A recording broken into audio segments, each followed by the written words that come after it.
Welcome to Vantage Point Podcast, a podcast brought to you by NWR Communications and 92 Studio.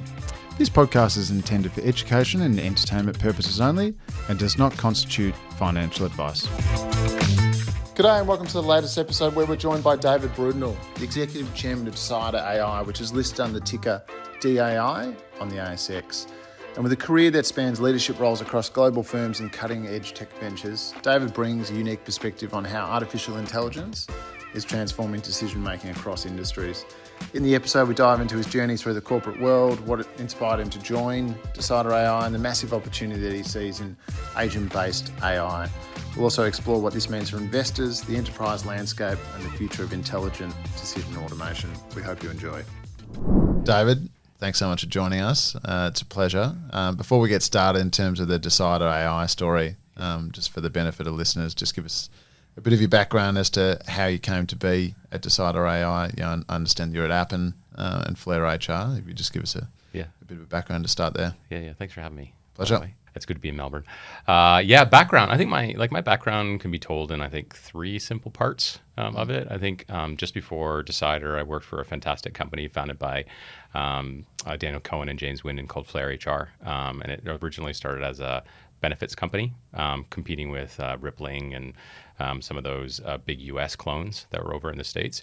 But before I arrived, they made this, what I would say is this brilliant move to get into the superannuation space and to get into digitizing superannuation and making that a better experience, because it was pretty poor for most people. Paper forms and 3-month delays and member IDs and all those different things. And Flair came across and started to really put that in a digitized form. Like I used to say, it's kind of like the AdWords, the Google AdWords for superannuation. After they made that and I joined the team as a CRO, we worked together on a partnership strategy to take initially that superannuation product, which was what we called an embedded partnership strategy, to take what Flair was simply 4 pages of a flow in Flair's technology, of which there was a tremendous amount of sophistication behind it, but to put that in, at the end of the journey was 50% of the market. So that was accounting platforms and HR platforms and ATS platforms, kind of in the HR space, that provided this really exciting flow for the business.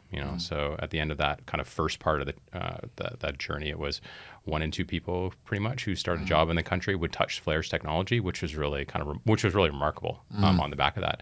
And that was on the back of those partnerships that we put together in those different domains. So that was kind of the first chapter of my story, I guess the most recent one. And it was really interesting. What it taught me was doing partnerships and looking for problems that exist in a lot of point solutions was a way to get tremendous top-line flow, was what we used to call it.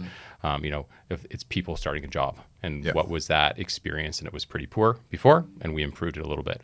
And that led to that flow of starting with superannuation, but then extending further into other pre-tax products like novated leasing, mobile phone, FPT exempt products and things like that, which was really exciting. So that really expanded the business and grew really quickly, and allowed the business to have a successful exit, selling to MYOB.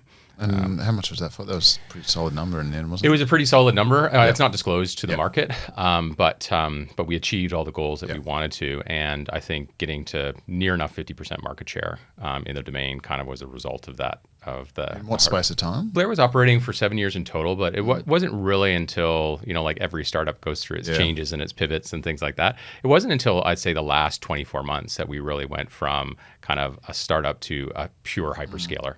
On the back of that. So, I can't remember exactly, but we would have been far less than, 20% 2 years prior to kind of the hyperscaling, and then got the rest after that.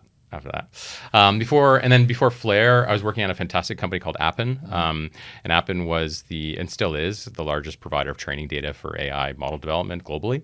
And I was there during that hyperscaling period, which was really tremendously exciting. It was a kind of a two-sided story. COVID, which was absolutely tragic and shook the world in a whole bunch of different ways. But for technology and for AI model development, it was the perfect time where you had a business like Appen, which was already well suited for global or work from home environments. Yeah. Like I had 400 people in my team. I used to like jokingly say I was the dumbest of 401 people in that organization, which is actually it's very true. It's not it's a truth with which has a joke in it. But that was, to build AI models, you need experts all over the world, right? And because there's only a few of them. Right, I had a computation ontologist in my team. I didn't even know what that was before I Sounds joined. like a made-up word. It sounds like it. They're in the business of words and the relationships between words. But there's only, arguably 10, 12 people in the world who could really, have computational and ontology kind of jammed together in that. But as well to build a lot of these. Originally, it was voice models, and it moved to computer vision, and then moved to multimodal, which is just a mix of the two plus geolocation. You had to have people all over the world, right? You had to have expert speakers in Italian, and those typically came from Italy and all over the world. So Appen was a really amazing experience because I got to work with the Magnificent Seven, which were kind of Appen's top customers, and they're a public company here in Australia. Yep. And I worked and led the team in the advanced research that worked on all the projects that those clients worked on.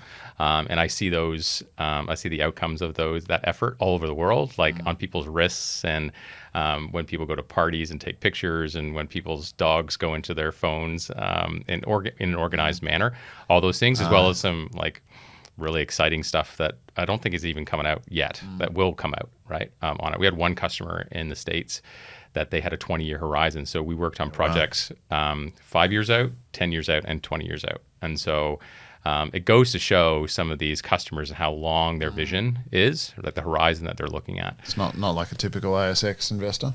No.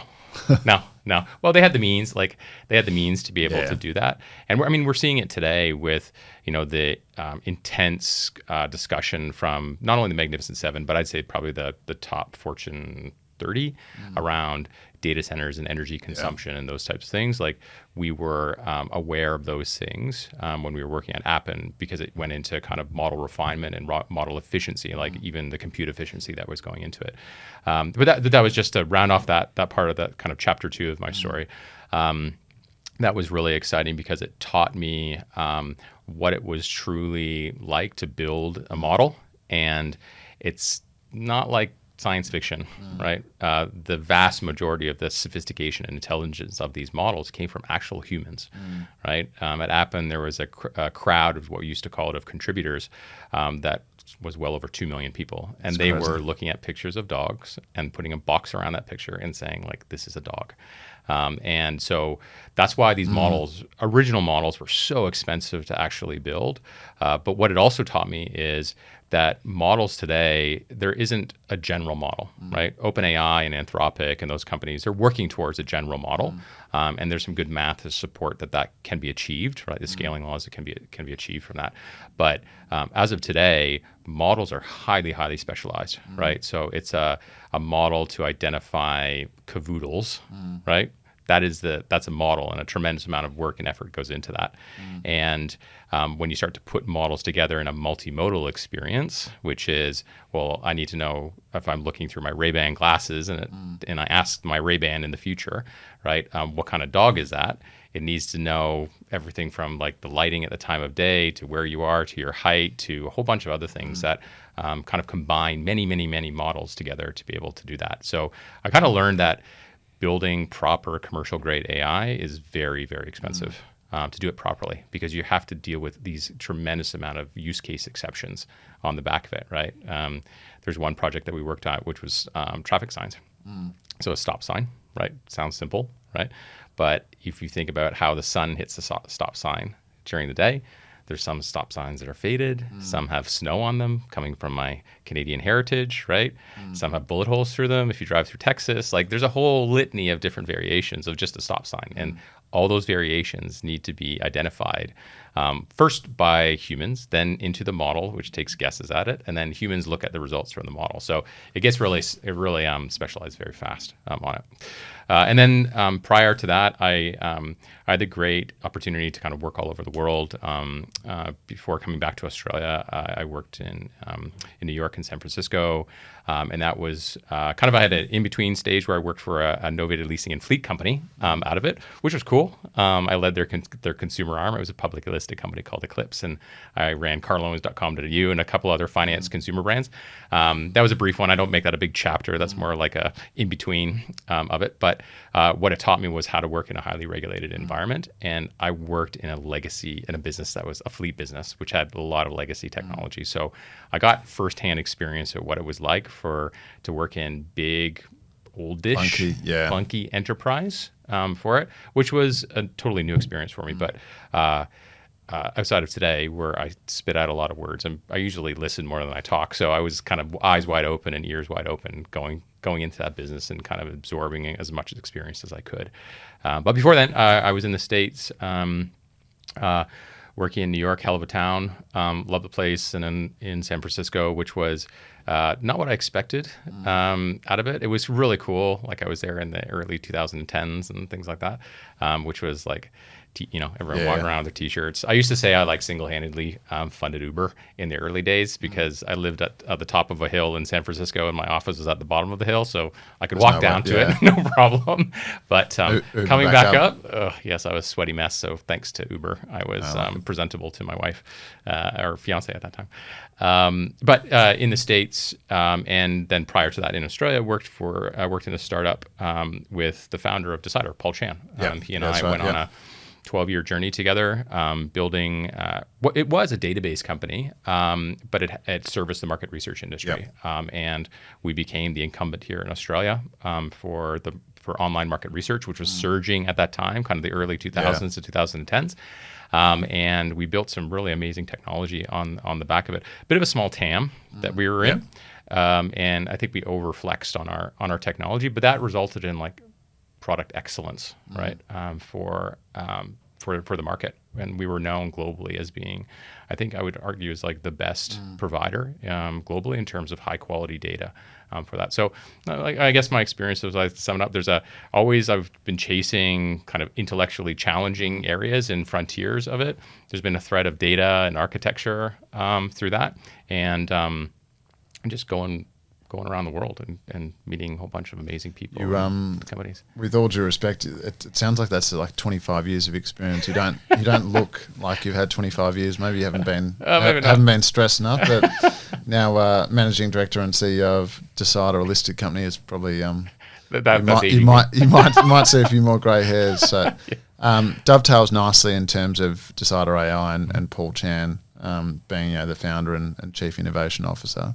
Obviously, it's an AI company because it's in the name. It hasn't been the most linear in terms of journeys to the ASX. Obviously, live Verdure, edible beauty. Just talk us, maybe before we get into the actual technology and the offering, how did it all come about? 51%, all the sort of machinations, just so we get a full understanding there. Yeah. Well, Mum says work with what you have, not with what you want. So I'll start with that.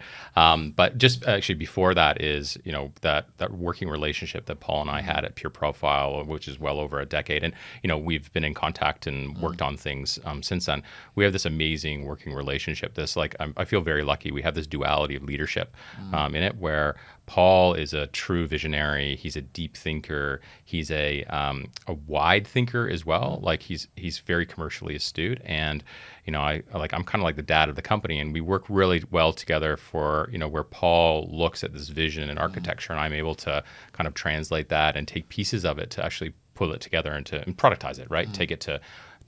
Give the market just a little bit more than what it's expecting, but having a deep and rich roadmap to come out of the back of that. So that's the foundation of kind of where I like to start, because it all begins with Paul and I and how we work together. And Paul was working on Decidr after we listed Pure Profile. He took all of his good luck and he went into his garage and he worked on this architecture for 6 years or so.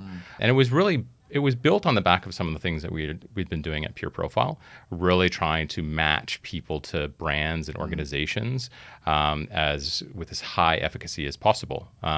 Like the premise of Pure Profile is like, why guess when you can ask, and having people. We used to use the example of like when you're in the market for car insurance, like that's really only a month a year, right? So don't bother me for 11 months, but when I'm in, please come to me and give me the offers when I'm ready and help me understand what are the best decisions, right? So that was the premise of Pure Profile. which fit beautifully in the market research sector. But like building on that, it was like, how do we take this idea of organizations and people, because or we are an organization as an individual, right? The average Australian wage is average Australian savings rate is $4,000 a year, and that means, or 4%, which means that like 96% of your wage goes out the door, right? So, but you pay for that for services and goods and things like that, right? So it started with that, and when Paul came in, he came to me in late 2003, and he said, "David, I've kind of finished the architecture. Do you want to take a look?" And so I took a look, and again, I was at Appen. I've seen a lot of AI. I've seen a lot of architecture. I know how it's built and how it runs.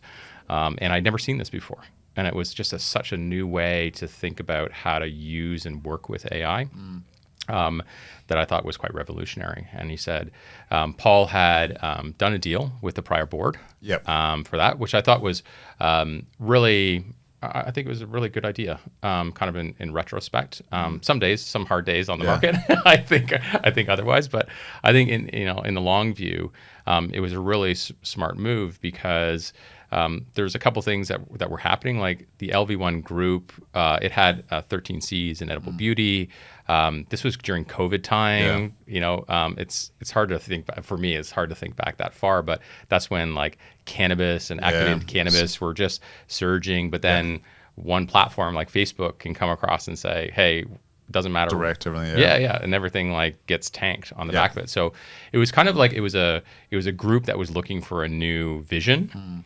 And the prior board and Paul, rightly so, they saw this opportunity to let's start an experiment to see if we could take this new architecture and can we apply it to this e-commerce group to be able to pivot it and change it and evolve it. Probably evolve is a better word to use it. And so kind of fast forward that was November 2023 to March, when Paul asked me and the board, and I interviewed in the board, and they asked me to join as non-exec chair.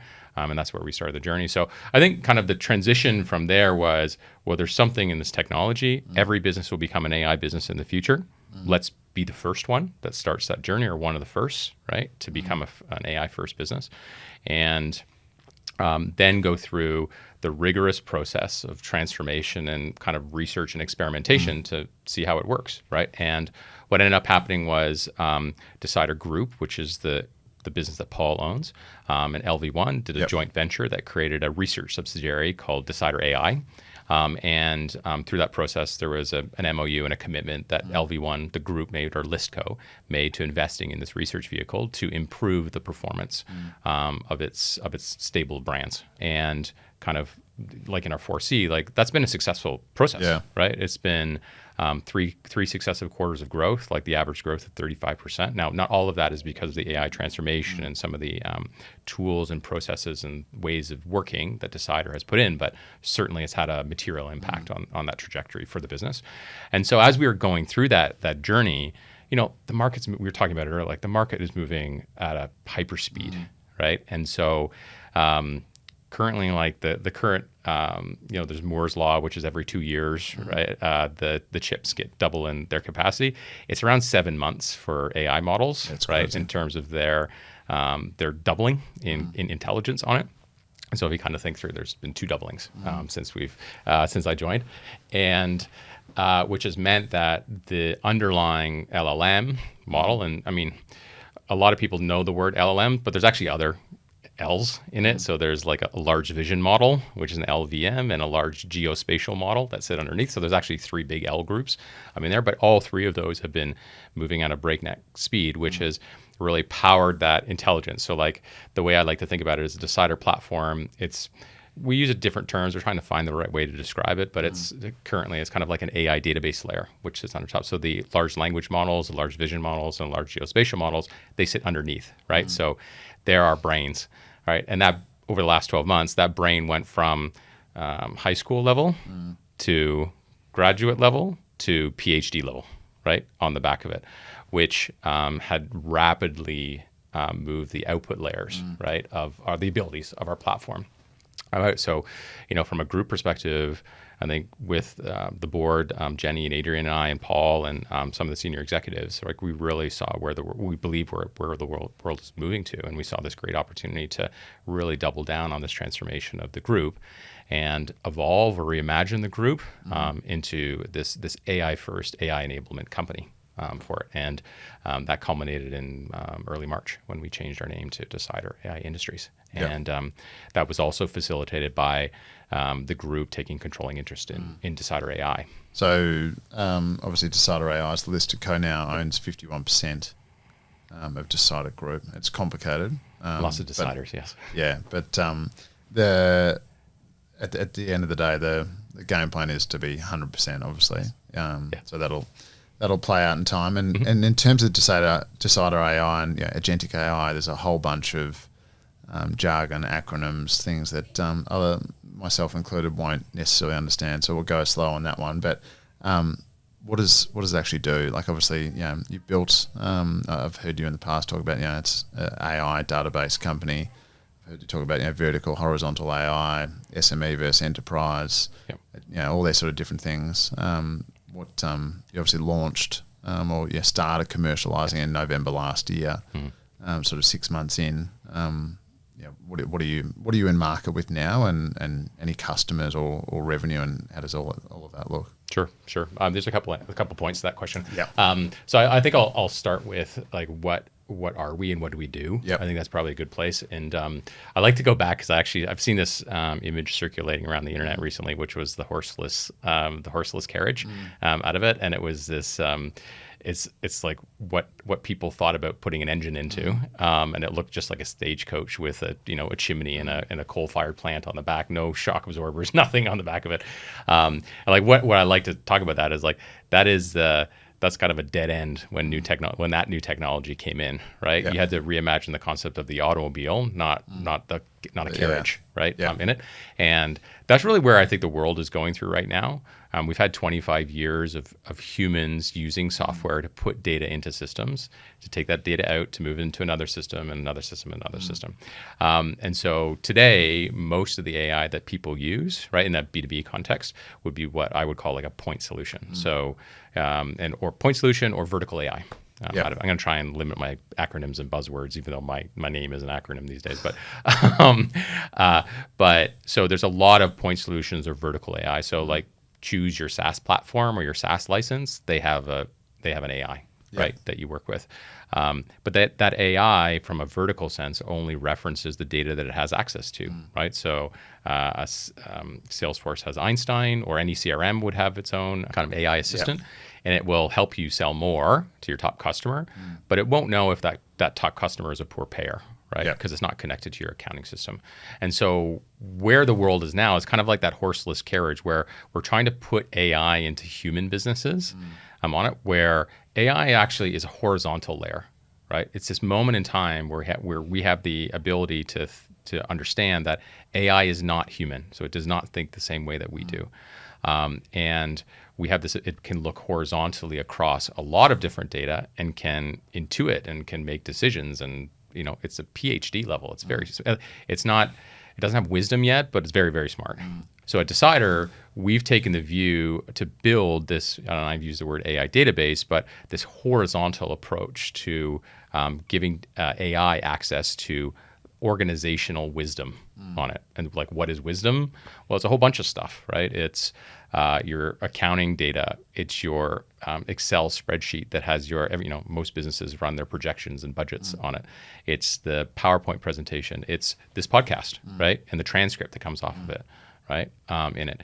And it's a whole bunch of data, and also all that hidden knowledge that's in human brains, right? And to go back to the horseless carriage and kind of the short Neanderthal line, but into the automobiles, like, well, what happened with goods and the manufacturing of goods? Like, that started with a craftsperson's studio, right? Making it wasn't Ferraris, but making cars, right? We pay a premium for Ferraris because they're made by hand, which is slightly ironic. But there's the first cars were built in a craftsman's studio, right? Then Ford put in the production line, and today on a Six Sigma, there's a robot which screws in a bolt on a wheel, and that has an error rate of 1 in 3.6 million, right, on the back of it. So if we kind of project that same thought into what happens in an office, like what's a meeting room? It's a craftsperson's studio, right? Where different experts come in and they contribute. It's just knowledge work, right? And so with Decidr that's what we're doing. We're taking hidden knowledge or knowledge work and we're productizing it. We're putting it into a production workflow that becomes very repeatable, right? Because you can now buy that intelligence, and that base level intelligence will do a lot of it'll start with the administration stuff, but I think very quickly we'll leap into goal setting, into trajectory, into strategy, because we have this AI that literally has all of humanity's knowledge in it and can access it very efficiently. Well, they use a lot of GPU, use a lot of power, so maybe not very efficiently, but very fast. But in terms of from a user experience, very efficiently, right? Yeah. So what we're doing is we're doing two things. We're addressing the market today, which is we believe that we can build what we call Agentic AI. So that's different from an AI assistant. Agentic AI can think creatively on its own and can solve goals on its own, as opposed to giving it a task and saying, do these tasks in this order. So we're building essentially agentic solutions for the market, and that's touching, because we're a horizontal platform, it touches most areas of the business. So everything from helping a business make more sales with a online sales agent, to writing content, to building an agentic CRM system, right? Like humans are very poor at putting data into systems. AI can do that at a far better, faster, smarter rate. So, from my first job was a sales job, and I'm a pretty studious guy, so I was putting in my record keeping in there, and I think this is when SaaS first started, by the way. But but I don't have to do that, and I could be spending more time talking to customers if I was what actually really matters. What really matters. So that's the first part. So we're building agentic AI, and we're deploying those agentic AI agents into customers. And you asked the question of like, where are we kind of commercially? We commercially launched in early November. We had a lot of momentum coming off the back of our kind of official Discovery Day launch, and we're able to sign our first 7 customers here, both domestically and in the States. And then kind of after the Australian holiday break and getting back to it, we had a great quarter. Again, we had, I think there's tremendous interest. There's AI curious customers and AI anxious customers, is what we like to say. And both of them want to understand how they can implement AI, and the current political market forces that are kind of swirling around the world is, I think, pushing people more quickly into making, investigating that. And so we had a great quarter. Pushing more commercial contracts in. But at the same time, I talked about those point solutions before and that vertical AI. Now, I say that's a Neanderthal line, but there will be a few platforms and point solutions which I think will become very, very important in the future. And it's those platforms which have what I would call a trusted record that are really important. And when you think about a trusted record, there's usually only one of them. And so, for example, like your house. There's only one of your house, right, at that address. There can't be two. There's your employee record. There's only one of you, right? There's a pay slip. There's a transaction record, right? Your health record. Those are what's called immutable records, and those are trusted. And I think that's what this new future of what we're trying to build, which is the second half of our business, Horizon 2 and Horizon 3, which is like the agentic web. And just like when back in the day when kind of websites came out, people used to say, is your business offline or online? Like that doesn't really exist today. So we went through that kind of change period. We are going to go through that very soon, where you will have a human business, an HI business, human intelligence business, and then you'll have an AI business. And it's a rapid but natural evolution of how a business operates, because you have this intelligence that's always on and always far more intelligent. Doesn't get tired and doesn't make errors. No sick leave, no superannuation payments yet for those things. We'll see what the government legislates in the coming decade. But that's the importance of those partners that I was mentioning before, of those SaaS companies, and those are the ones that we've actively kind of reached out to and wanted to partner with, because we believe that our technology can fast track their agentic kind of goals, out of it. One of the byproducts of being this AI database company or this horizontal layer is we eliminate the majority of the costs that I saw when I was at Appen at creating proper commercial grade agentic AI.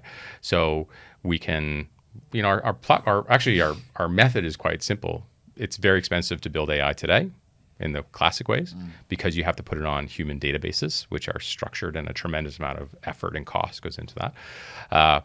But if you don't have to do that with our platform, then you can create lots of AI. So we make our agentic AI very, very small. Like they're really tiny. Yeah. And when they've got a really narrow job, you can't really mess it up that much, right? There's terms called hallucination and inference and zero-shot inference, but like that's for another day. But really what it means is that, if you think about an employee, if it's only got one job is just, at a factory is to screw in a wheel, right?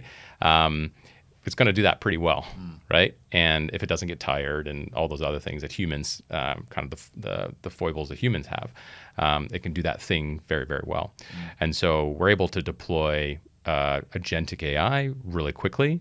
And so we can work with our partners to take proper agentic AI to market very quickly that can have a really meaningful impact for their customers. It can grow their subscription revenues. It's a moat, right? It makes it very sticky. I think I'm in a rush personally to get one agentic AI in as many companies as possible. So the partnership model that I learned from Flare really applies here, because once that AI is in, it's almost, I find it difficult to find analogies, but the best one I can find is like, well, you have a car today, and cars before, from zero, if you went from 0 to 100 kilometers an hour in like 6 seconds, that was amazing. Then electric cars came out, right? And it's like 0 and 3 seconds, right? Well, AI for a business is like literally making your car go warp speed. So getting one AI is very, very sticky, agentic AI into your business. And they're kind of like payroll systems. So like I feel like once you put in an AI, it's very rare that you're going to take it out because its productivity and efficiency is going to be so high.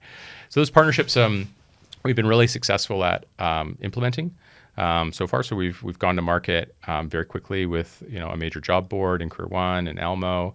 And progressively, we've signed bigger, more global partnerships as we've got traction and a track record with these partners. And often I introduce our existing partners to our new partners, like as we're going through the negotiation phases to get a view of our technology, because it's not Wild West out there, but it's like exciting sci-fi future, I think. And so people they hear and they see a lot of stuff. So having our partners vouch for us and help us get and expand the ecosystem is really great, because all the partners benefit from not only Decidr in their businesses, but from each other on it. Yeah, because we're taking the agentic AI that we build in partners, and that's actually contractually, we're not obligated, but we have the opportunity to take the AI that we put in a job board and put that in an HR platform, and take the agentic AI in an HR platform and put that in an accounting platform, and so on and so forth. So there's a real kind of commercial upside for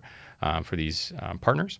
And I won't presume to know all the other strategic reasons they chose to partner with us, but my view is that it makes them very sticky, and it creates a moat for their customers. And it demonstrates to their customer base that they're listening to their customers, that they're deploying kind of efficiency and kind of productivity within their platforms. And with our platform, because it's horizontal, right? It's very easy for us to cross-sell into other domains in the business. So thinking about those partners, if you're an HR partner, you own the opus of HR related data, but that could be enriched greatly by CRM data. So employee reviews, performance reviews. I'd like to use that example. That's done in an HR platform. Now imagine if you had Salesforce opportunity data coming in to show quantitatively how that was going, or from a project management system, or from whatever system it kind of comes in. It could really enrich that experience that's done in that platform as well, by having that ecosystem kind of surrounding it. So we're pretty excited about that. And, we signed a number of large global partnerships recently in March, which kind of puts the velocity in the business. And those partnerships, the ones that we signed in the Q2 of FY25, they were deployed early and starting to commercialize and capture revenues. And the trajectory is really exciting with Career One, our job board that was announced in our 4C. Elmo and the growth faculty will be launching this quarter as well. So we're just about to go into kind of production, so to speak. And my experience at Flare has taught me that these kind of multi-year deals, they progressively get more momentum with every single quarter, right? As they sell into these partners sell into their bases. We actually get value from it as well. Yeah. And the feedback, right? Because we're not limited to just one agent for every partner. We can create multiple ones. We've committed to multiple ones with partners. So it's a stacking of agentic value, however you want to, whatever buzzword you want to use, but value for customers, and we can help be a part of that for our partners. And in terms of, I want to get to a couple of things, particularly just around where this can go from a revenue perspective and how you actually price per agent and whatnot. But if we just sort of take a step back, you obviously raised a bit of cash off the back of the Amazon partnership and whatnot. What does that actually mean as well? Sure. Yeah. So we did a placement. We called it Project Cobra when we were going through. So if I refer to that again, I can't help it. It's burned into my brain. But Cobra really came around the signing of this Amazon AWS partnership arrangement. Really exciting. We got invited into their fast track program, which is a rarefied group. Globally of companies that get invited. They have graduates of that would be Perplexity, Leonardo AI, which was acquired by Canva. Really what I think AWS sees as potential hyperscalers. And that serves AWS, right? Because they get more revenues from those partners. But also is, when I was talking about Horizon 2 and Horizon 3 and us wanting to create AI first businesses, those AI first businesses consume a lot more compute, a lot more storage, a lot more CPU, which goes to the thematic of why these data center companies or Microsoft, Amazon, Google, why they're investing tremendously in data centers and talking about nuclear power plants and all those things, because cloud revenues will, by all accounts, in the AI software wave increase by 10 times, and then the AI robotics wave on top of that, which will follow fast, will be 100 times on top of that 10 times. So, so really getting back to like why the capital raise is, number one is we have a big vision and we want to be able to execute on that vision. We're winning customers. We want to deliver on those customers, and those customers were increasingly coming from global markets. So that takes capital to be able to get there. But as well, AWS, the way we think about it is they're almost like in a country themselves. They're so big, they have 5 million or so customers. And we want to take that really seriously. And they said, they literally, as part of the program, they say, this is what you need to do to be successful in this partnership and in our ecosystem. Here are the roles you need to hire. Here's the way you have to think about it. This is the expected costs as you need to go in to produce materials and to get traction right within this country of AWS there. And the timing was just the urgency was high to be able to do that, because going back to what we were talking about earlier is like if the AI world's getting smarter every 7 months, then we're coming up to our next cycle. Every day counts. Yeah, every day counts. It does. And so we were oversubscribed in the placement, which was really exciting. Part of it too was to what I term as like deepen our register, which was to invite and get domestic institutions to start to take initial sets and to get them involved in that, which we were successful in doing. As we kind of move into the kind of what we think is the exciting future. So like our Horizon 1 and Horizon 2-ish is now about implementing our partnerships, capturing progressively stacking quarterly revenue off the back of that. And that is multiplied by every new partner coming in, because they have a minimum of, I think the smallest group that we have would have 3,000 mid-size companies, 1 million employees in that group. But let's say 3,000 to, AWS has hundreds of thousands of just Australian customers coming in. So that has a multiplicative effect on the sales opportunities, right? The agentic agents that we can put into these businesses. And then our direct line. The direct line's on the onboarding studio, or where does that fit in? Yeah, that's the onboarding studio. So that is, and why we call it the onboarding studio. It'll eventually evolve into Decidr OS, an operating system. But to meet the market where it is today, is people are just starting to think about how to augment roles with agentic AI, and so we want to, we think about where are people going to start thinking about that. Well, when you hire an employee, you start thinking about what am I going to get that employee to do? What systems am I going to give that employee access? And how do I monitor that employee to make sure they're going to be successful? Those are 3 things that Agentic AI needs. No more, no less on it. So having that studio, we think, can allow businesses to kind of be curious or be aware, right, of starting to put in these agents progressively into their businesses, and to equip them with the tools to understand where to put them and what tasks are being repeated often, but also what tasks could be done better by an AI that sometimes we think that humans are better at. And there's a lot of examples of that today. So that's the onboarding studio, and that's our direct line, and that's where we've had. I think we had nearly 2,000 inquiries come in over the last quarter. So working through that and really aggressively opting businesses out actually of that pipeline to make sure that we're finding businesses who are properly committed to implementing AI in their businesses, but also to give us because we're a horizontal platform, we can service most sectors and most industries. So it really to give us a broad platform of customers and case studies to really show how adaptable the platform is. And it's our belief that most businesses are kind of the same underneath, like their workflows are the same. Everybody onboards an employee, or you process an invoice, et cetera, et cetera. And so we think after 100 to 150 or so, we'll be able to capture all of those workflows. A broad subset. Yeah, and guess what? After that, you'll have a whole AI business, right? And you can just you can light up all of them, or you can light up some of them. Like Christmas tree.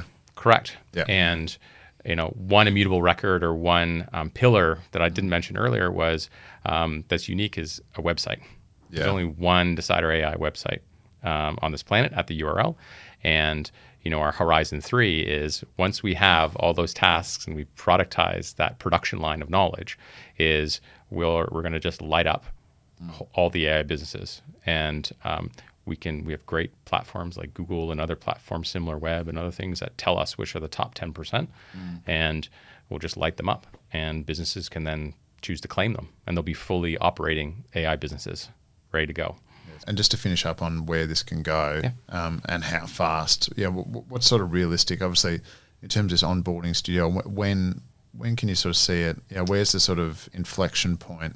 Obviously, the partnerships, they're going to play out in terms of one agent, and scale over time. Is it a 12-month play? Is it a 5-year in terms of seeing double-digit sort of ARR? Like, is that a couple of years away, or how does that sort of look? Yeah, sure. So I think with the answer to the first question, which is the onboarding studio, so we're actively internally, testing and using the onboarding studio now. So that's due for what we call a closed beta in the new financial year.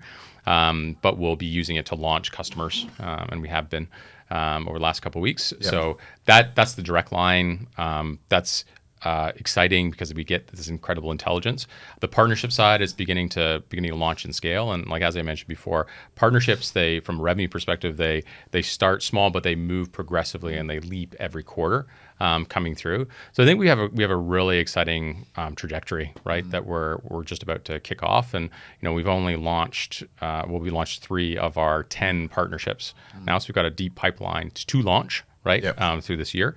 And so, the way I think about it is about exit rate and trajectory of every quarter. And I think we'll be able to really show positive, like high growth signs in every progressive quarter that we come out of the business. And just final question, defensibility, like AI, it's moving crazy fast. What's the sort of defensibility around Decidr.ai? Is it the partnership side, or? Yeah, that's a good part. That's a big part of it. Yeah, absolutely. So every time we do a partnership, that limits other AI companies from doing partnerships with those partners. Every time we put an agentic agent in those partners' customers, we're creating another cross-sell opportunity for us. So we've got kind of a double moat that we can create out of it. And again, we're like sitting underneath Decidr in our horizontal platform are all the LLMs, so we're LLM agnostic. So as they get smarter, our platform gets smarter.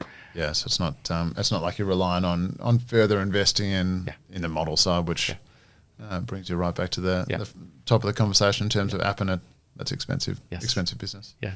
That sounds it's a whole new world, which is an exciting one. Feels like it's just getting started, but it's been a number of years in the making. So good luck for the future, and looking forward to watching it. Awesome. Thanks, Simon. Thanks for having me. Thanks, David. Thanks.